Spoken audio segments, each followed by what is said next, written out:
You know, bringing up the water, I want to talk about something that was shared with me by Alvino and was shared with him. The shaman's out here to talk about a wet period and dry period. Alvino used to talk about how we're in a dry period now. We're like barely into it, like say by 10, 15,000 years. They used to also talk about how there used to be a snake in the sky and how it would bring the weather, like a big serpent of some sort. God, I wish I have that recorded up there, but man, I need to work on that. But anyhow, he talked about how that would bring rain, and that's what the story would bring. We lost that translation. There's a renaming thing. But anyway, the songs talk about a time when it was wet and it was dry. And there was two sets of people also. We don't know when the first set was, but I'm imagining it was probably during the wet period that we sing about. Our songs go back 25,000 plus years.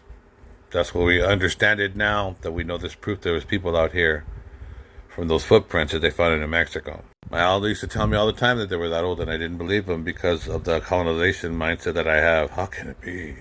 But anyhow, the story fits because we talk about a wet period and a dry period. And the wet periods last, and the dry periods each, about 30,000 years. So even our songs couldn't overspan them. But we talk about it, so we overlap during those two periods. Our songs do.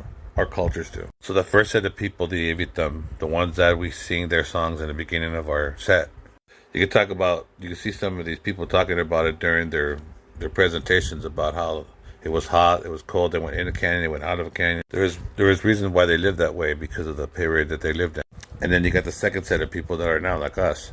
So our songs talk about that wet and dry period. I mean, we probably will never see the next wet period because of how long it's going to take, and our offspring and our generations that are going to come.